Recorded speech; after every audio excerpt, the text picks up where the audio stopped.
صحیح بخاری کا غیر مقلدین سے دور کا تعلق بھی نہیں۔ صحیح بخاری کا تعلق ہے مقلدین کے ساتھ۔ اس پر مختلف عنوانات قائم کر کے میں نے آپ کی خدمت میں گفتگو کی تھی۔ آج ہماری گفتگو کی بنیاد یہ ہے کہ غیر مقلدین صحیح بخاری کی چند ایک روایات کا سہارا لے کر صرف یہ نہیں کہ اپنے مسائل کو ثابت کرتے ہیں، بلکہ مذہب حنفی کی رد کی کوشش کرتے ہیں اور عوام کو دھوکہ دیتے ہیں۔ تو میں چند ایک وہ روایات پیش کروں گا جس کو بنیاد بنا کر غیر مقلدین احناف کے مذہب کو رد کرتے ہیں۔ اللہ تعالیٰ ہمیں بات سمجھنے کی، سمجھ آئے تو پھر سمجھانے کی توفیق عطا فرمائے۔ ایک بات پہلے یہ سمجھ لیں، عبادات میں سب سے اہم ترین عبادت نماز ہے۔ نماز کو شرائط ارکان کا خیال رکھتے ہوئے، سنن مستحبات آداب کی رعایت کرتے ہوئے پڑھنا بہت ضروری ہے۔ غیر مقلدین سب سے زیادہ حملہ نماز کے مسائل کی بنیاد بنا کے احناف پہ کرتے ہیں۔ بہت سارے لوگ وہ ہیں جو بیچارے نماز نہیں پڑھتے، نماز سے دور ہوتے ہیں۔ بحمد اللہ تعالی تبلیغ جماعت کی محنت کی برکت سے، خانقاہوں کی محنت کی برکت سے، علماء کی محنت، مدارس کی محنت، اس کی برکت سے وہ نمازی بنتے ہیں۔ لوگ جب نمازی بن جاتے ہیں تو پھر یہ غیر مقلد ان کو پریشان کرتے ہیں۔ اور یہ میں کوئی ہوائی باتیں نہیں کر رہا، وہ باتیں کہہ رہا ہوں جو مجھ سے باضابطہ بعض لوگوں نے کی ہیں کہ مولانا ہم پریشان یہ ہیں کہ پہلے ہم نماز پڑھتے نہیں تھے، اب نمازی بنے ہیں تو غیر مقلدین کہتے ہیں کہ تمہاری نماز ہوتی نہیں۔ تو پہلے ہم نماز پڑھتے نہیں تھے، اب پڑھتی ہیں تو ہوتی نہیں، تو ہم کیا کریں؟ میں نے کہا بھی کیا مسئلہ ہے؟ پھر وہ ان مسائل کو پیش کرتے ہیں کہ جی ہم نماز میں یہ عمل کرتے ہیں، یہ عمل کرتے ہیں، اور غیر مقلدین کہتے ہیں کہ تمہارا یہ عمل شریعت کے خلاف ہے، لہذا تم اپنی نماز جو ہے وہ ٹھیک کرو۔ تو غیر مقلدین نماز کے مسائل کو چھیڑتے ہیں، اور ان میں 4 مسائل ایسے ہیں جس کو وہ اپنے مسلک کے 4 پھول کہتے ہیں۔ یہ میں ان کے علماء کی گفتگو پیش کر رہا ہوں جو میں نے خود سنی ہے کہ یہ ہمارے مذہب اہل حدیث کے 4 پھول ہیں، یعنی گویا کہ وہ ان کو بطور شعار کے پیش کرتے ہیں کہ ان کا شعار ہے۔ اگر حضرت امام شافعی رحمہ اللہ کا مقلد ہے تو ہمیں اختلاف نہیں ہے، ہمیں کوئی تکلیف نہیں ہے، اپنے امام کے مذہب پر عمل کرے۔ کوئی حضرت امام احمد بن حنبل کا مقلد ہے، کوئی حضرت امام مالک کا مقلد ہے تو اپنے مذہب امام پر عمل کرے، لیکن چاروں میں سے کسی کے مذہب کو قبول بھی نہ کرے اور اکابر کا سہارا لے کر، اسلاف کا سہارا لے کر احناف کے مذہب پر رد کرے، یہ بہت بڑی ضلالت اور گمراہی ہے۔ اس لیے ہمیں اس سے غرض نہیں کہ وہ کیا کرتے ہیں، ہمیں اس سے غرض ہے کہ ہم ٹھیک کرتے ہیں، ہم اپنی بات ثابت کرتے ہیں کہ ہم ٹھیک کرتے ہیں، اور جو روایات ہمارے خلاف پیش کی جاتی ہیں روایات ہمارے خلاف نہیں ہیں، یہ ہے بنیادی بات۔ تو وہ 4 مسائل کو زیادہ زور سے پیش کرتے ہیں۔ 4 مسائل میں سے پہلا مسئلہ، نماز پڑھتے وقت ہاتھ کہاں باندھنے چاہیے۔ دوسرا مسئلہ کہ جب نماز پڑھیں تو امام فاتحہ پڑھے تو پھر امام کے پیچھے فاتحہ پڑھنی ہے یا نہیں پڑھنی۔ تیسرا مسئلہ، آمین اونچی کہنی ہے یا آہستہ کہنی ہے۔ اور چوتھا مسئلہ کہ رفع الیدین کرنا ہے رکوع جاتے، رکوع سے اٹھتے اور تیسری رکعت سے اٹھتے ہوئے یا نہیں کرنا۔ یہ الحمدللہ رب العالمین علی کل حال۔ تو یہ 4 مسائل ہیں جس کو بہت شد و مت سے بیان کرتے ہیں، اگرچہ غیر مقلدین ان کو بیان کرتے ہوئے پہلے رفع الیدین کی بات کرتے ہیں، لیکن ہم ترتیب سے چلتے ہیں کہ دیکھو جب نماز پڑھیں گے تو سب سے پہلے مسئلہ ہوگا ان 4 مسائل میں کہ ہاتھ کہاں باندھنے ہیں۔ اب دوسرا مسئلہ ہوگا کہ امام کے پیچھے فاتحہ پڑھنی ہے یا نہیں پڑھنی۔ تیسرا مسئلہ ہوگا کہ پھر آمین آہستہ کہنی ہے یا اونچی آواز سے۔ اور پھر چوتھا مسئلہ ہوگا جب رکوع جانا ہے تو رفع الیدین کرنا ہے یا نہیں کرنا۔ ترتیب تو یہ ہے۔ اس لیے ہم سب سے پہلے اسی مسئلے پر بات کریں گے کہ ہاتھ کہاں باندھنے چاہیے۔ غیر مقلدین کا موقف یہ ہے کہ ہاتھ سینے پر باندھیں اور یوں باندھیں کہ بایاں ہاتھ نیچے ہو، دایاں ہاتھ اوپر ہو، یوں باندھیں، یا بعض اس طرح کرتے ہیں، بارہ سینے پر ہاتھ باندھنے کی بات کرتے ہیں۔ جبکہ حناف کا مذہب یہ ہے کہ دایاں ہاتھ، یہ دائیں ہاتھ کی ہتھیلی بائیں ہاتھ کی پشت پر ہونی چاہیے، یہ انگوٹھا اور چھوٹی انگلی چھنگلیاں اس سے یہاں بائیں گھٹے کو پکڑنا چاہیے، اور یہ 3 انگلیاں یہ بائیں کلائی پہ رہنی چاہیے، اور ہاتھ کو ناف کے نیچے باندھنا چاہیے۔ ہمارے یہاں مسئلہ یہ ہے۔ اس وقت میں اس مسئلے پر تفصیل سے بات نہیں کر رہا، اس مسئلے پر تفصیل سے بات انشاءاللہ اپنے موقع پر کریں گے اور دلائل کے ساتھ کریں گے۔ ابھی صرف یہ بتانا ہے کہ غیر مقلدین صحیح بخاری کی جس روایت سے استدلال کرتے ہیں یہ ان کا استدلال درست نہیں ہے۔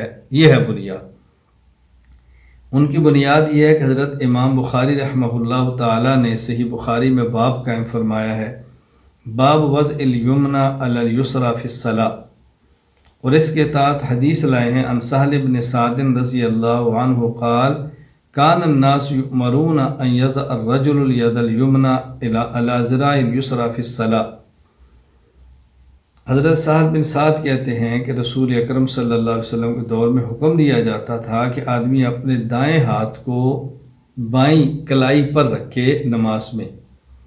استدلال کیسے ہے؟ مانامہ الحدیث شمارہ نمبر 88، غیر مقلدین کے عالم زبیر علیسئی وہ لکھتے ہیں امام بخاری نے باب وضع الیمنی علی الیسری فی الصلاۃ نماز میں دایاں ہاتھ بائیں پر رکھنا کے تحت درج ذیل مشہور حدیث لکھی ہے۔ لوگوں کو حکم دیا جاتا تھا کہ ہر آدمی نماز میں اپنا دایاں ہاتھ اپنی بائیں ذراع پر رکھے۔ آگے لکھتے ہیں ہاتھ کی بڑی انگلی سے لے کر کونی تک حصے کو ذراع کہتے ہیں، اور پوری ذراع پر ہاتھ رکھنے سے خود بخود سینے پر ہاتھ آ جاتے ہیں۔ تو اس حدیث کو بنیاد بنا کے اپنا انہوں نے مسئلہ بیان کیا۔ جوابات سماعت فرمائیں۔ پہلا جواب یہ ہے کہ یہاں الصدر سینے کی وضاحت نہیں ہے کہ ہاتھ سینے پر رکھنا ہے، اس کا کوئی ذکر موجود نہیں ہے، تو یہ تمہارے موقع پر دلیل نہیں بن سکتی۔ دوسرا جواب، ان کی دلیل کی بنیاد یہ ہے کہ اس حدیث میں لفظ ذراع ہے، اور ذراع کہتے ہیں ہاتھ سے لے کر کونی تک، یہاں سے لے کر یہاں تک، یہ مکمل ذراع ہے۔ لہذا جب پورے ذراع پر ہاتھ رکھیں گے تو سینے پر آئے گا۔ حالانکہ یہ بات بھی غلط ہے۔ آپ دیکھیں ذراع پر رکھیں تو سینہ ضروری نہیں ہے، آپ نیچے کر لیں، ناف کے اوپر ہوگا اور سینے سے نیچے ہوگا، تو یہ بات بھی غلط ہے۔ تیسری بات، اگر ذراع کا معنی یہ ہے لغت کے اعتبار سے کہ ہاتھ کی انگلیوں سے لے کر یہ کونی تک کے حصے کو کہتے ہیں، تو حدیث پاک میں لفظ ید ہے۔ حکم دیا جاتا کہ ان یضع الرجل الید الیمنی، دائیں ہاتھ کو بائیں ذراع پر رکھے، اور ید لغت میں کہتے ہیں المعجم الوسیط میں ہے الید من اعضاء الجسد وہی من المنکب الی اطراف الاصابع، یعنی انگلیوں کے کناروں سے لے کر یہ کندھے تک یہ سارے کا سارا ید ہے۔ القاموس الوحید میں ہے ید اس کا اطلاق مونڈے سے انگلیوں کے کنارے تک ہوتا ہے۔ اب غیر مقلد یعنی دائیں ہاتھ کو یہاں سے لے کر کندھے تک، بائیں ہاتھ کی جو کلائی ہے ہاتھوں سے لے کر کونی تک یہاں پورا رکھ کر دکھائیں، تو اگر ذراع کا لغوی معنی لیا ہے تو پھر ید کا بھی لغوی معنی لے لیں، تو دونوں کو استدلال کریں اور ہاتھ رکھ کر دکھائیں، تو پھر اندازہ ہوگا کہ غیر مقلد کہتے کسے ہیں، پھر اندازہ ہوگا کہ استدلال کیسے کسے ہیں، اور غیر مقلدین کی عقل اور دماغ کتنی ہے یہ خود محسوس ہو جائے گا۔ اور چوتھا جواب یہ ہے کہ دیکھیں اگر آپ نے استدلال کرنا ہے تو ساری اس عنوان پہ روایات کو جمع کریں تو آپ کو اندازہ ہوگا کہ اس حدیث کا مطلب کیا ہے۔ آپ ساری روایات کو جمع کریں۔ مثلا یہاں سہل ابن سعد رضی اللہ عنہ سے ہی بخاری کی روایت کے اندر یہ ہے کہ دائیں ہاتھ کو بائیں ذراع پر رکھا جاتا۔ کان الناس یؤمرون ان یضع الرجل الید الیمنی علی ذراع الیسری فی الصلاۃ۔ تو پھر دوسری روایت صحیح ابن حبان حدیث نمبر 1860، سنن نسائی باب موضع المرفقین، سنن ابی داود باب تفریع استفتاح الصلاۃ۔ یہ حدیث وائل بن حجر رضی اللہ عنہ سے فرماتے ہیں لَأَنظُرَنَّ إِلَىٰ رَسُولِ اللَّهِ صلی اللہ علیہ وسلم كيف يصلي قال فنظرت إليه قام فكبر ورفع يديه حتى حاذتا أذنيه ثم وضع يده اليمنى على ظهر كفه اليسرى والرسغ والساعد۔ اس میں ہے کہ رسول اللہ صلی اللہ علیہ وسلم نے اپنے دائیں ہاتھ کو بائیں ہاتھ کی ہتھیلی، گھٹے اور یہ بازو پر رکھا۔ اب دیکھو تین چیزیں آ گئی، بائیں ہاتھ کی ہتھیلی، یہ گھٹا اور یہ جو کلائی کا حصہ ہے یہاں رکھا۔ یہ دوسری حدیث آ گئی۔ اور تیسری روایت صحیح ابن حبان ذکر الاخبار اما یستحب للمرء حدیث نمبر 1770۔ حضرت عبداللہ بن عباس رضی اللہ عنہما فرماتے ہیں ان رسول اللہ صلی اللہ علیہ وسلم قال انا معاشر الانبیاء امرنا ان نؤخر سحورنا ونعجل فطرنا وان نمسک بایماننا علی شمائلنا فی صلاتنا۔ ہمیں حکم دیا گیا ہے کہ ہم دائیں ہاتھ سے بائیں ہاتھ کو پکڑیں۔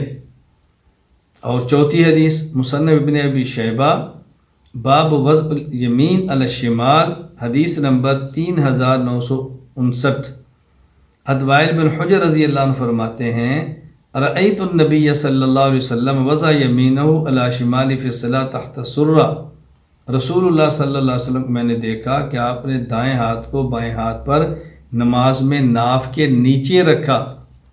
اب حضرت امام حنیفہ رحمہ اللہ فرماتے ہیں کہ آپ عمل اس طرح کریں کہ چاروں روایات پر عمل ہو جائے۔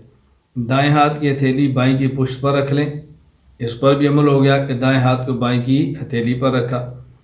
دائیں ہاتھ کے انگوٹھے اور چھوٹی انگلی سے بائیں کو گھٹے سے پکڑیں، اس پر بھی عمل ہو گیا، گھٹے پر رکھا، اور اس پر بھی عمل ہو گیا کہ دائیں ہاتھ سے بائیں کو پکڑا اور تین انگلیاں یہ کلائی پر رکھیں۔ اس پر بھی عمل ہو گیا کہ دائیں ہاتھ کلائی پر رکھتے تھے اور ناف کے نیچے باندھیں۔ تو چاروں روایات پہ عمل ہو گیا۔ خلاصہ یہ ہے نمبر 1 جواب کہ غیر مقلدین نے جو بخاری شریف کی روایت پیش کی ہے اس میں علی صدر سینے کا لفظ نہیں۔ نمبر 2 اس میں لفظ ذراع ہے جو ان کے استدلال کی بنیاد ہے۔ اگر آپ دائیں ہاتھ کو مکمل ذراع پر رکھیں تو سینہ ضروری نہیں، سینے کے نیچے اور ناف کے اوپر ہاتھ آ جاتے ہیں۔ نمبر 3 اگر ذراع کا لغوی معنی انگلیوں کے پوروں سے لے کر کونیوں تک ہے تو ید کا معنی انگلیوں کے کناروں سے لے کر یہ کندھے تک ہے، مونڈے کندھے تک ہے، تو اب ید کو ذراع پر رکھ کر دکھائیں۔ نمبر 4 اگر اس حدیث کی بنیاد پر ہاتھ سینے پر رکھیں گے تو باقی روایات کے خلاف ہوگا، اور اگر احناف کی طرز پر آئیں گے تو پھر تطبیق اور رجی و تمام احادیث پر عمل ہو جائے گا۔ اب دیکھیں صحیح بخاری کی اس روایت کے غیر مقلدین کے مسئلے کے ساتھ دور کا تعلق بھی نہیں ہے۔ یہاں میں ایک بات بطور لطیفہ کے عرض کرتا ہوں کہ ایک جگہ غیر مقلد عالم نے بیان کیا اور اس میں استہزاء بھی کیا، مذاق بھی اڑایا۔ وہاں کے حضرات نے مجھ سے رابطہ کیا کہ ہم نے بیان کرانا ہے۔ میں نے کہا ان کی کیسٹ مجھے بھیجو، میں سن لیتا ہوں تاکہ جواب دینے میں آسانی ہو۔ کیسٹ بھیجی۔ اب انہیں اپنے مسلک کو بیان کرتے ہوئے یہی مسئلہ چھیڑا اور طرز کیا اختیار کیا، کہا جی دیکھو دایاں اگر ہاتھ آپ رکھتے ہیں ناف کے نیچے تو ناپاک جگہ ہے، اور اگر آپ سینے پر رکھتے ہیں تو پاک جگہ ہے۔ تو اگر نماز میں پاک جگہ پہ ہاتھ رکھے تو مسلک اہل حدیث ہے، اور اگر ناپاک جگہ پہ رکھے تو مسلک احناف ہے۔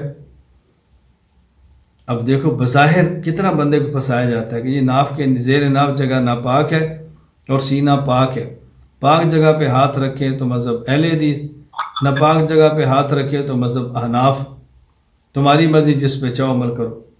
میں نے ان کا جواب دیا، میں نے کہا دیکھو اختلاف دائیں ہاتھ میں نہیں، اختلاف تو ہے بائیں ہاتھ کو۔ ہم کہتے ہیں بایاں ہاتھ ناف کے نیچے رکھو، آپ کہتے ہیں بایاں ہاتھ سینے پر رکھو۔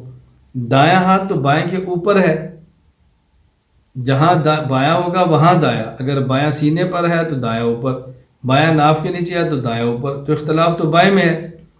اگر تمہاری بات کو مان لیا جائے کہ زیر ناف جگہ ناپاک ہے اور سینہ پاک ہے، تو سوال یہ کہ بایاں ہاتھ ناپاک جگہ کے لیے ہے یا پاک جگہ کے لیے؟ بایاں ہاتھ تو ہے ہی ناپاک جگہ کے لیے، تو اعتراض تو تمہارے اوپر ہونا چاہیے تھا کہ جو ہاتھ ناپاک جگہ کے لیے ہے وہ تم نے پاک جگہ پہ رکھا کیوں ہے؟ الٹا چور کوتوال کو ڈانٹے، سوال تمہارے اوپر تھا اور تم سوال ہم سے کر رہے ہو۔ پھر میں نے کہا اگر اس کو بنیاد بنائے تو ایک سوال میں بھی کر دیتا ہوں، میں آپ سے کہتا ہوں تمہاری بات مان لی جائے کہ سینہ پاک اور زیر ناف جگہ ناپاک، تو پھر ہم بھی کہہ دیں گے کہ دیکھو یہ داڑھی ہے، اگر یہ سینہ پاک جگہ پر آئے تو مذہب احناف ہے، اور اگر یہی داڑھی کے بال پاک ناپاک جگہ تر چلے جائیں زیر ناف تو مذہب اہل حدیث ہے۔ تم اس کا کیا جواب دو گے؟ جو تم نے ڈھکوسلا پھینکا میں نے تو اس کا جواب دے دیا، اور تمہاری ہی بات کو بنیاد بنا کر جو میں نے سوال کیا تم اس کا جواب دو۔ تقریباً میرا خیال ہے کوئی 12 سال کا عرصہ گزرنے والا ہے، ابھی تک میرے سوال کا جواب نہیں آیا، اور انشاءاللہ اور معقول انداز میں آئے گا بھی نہیں انشاءاللہ۔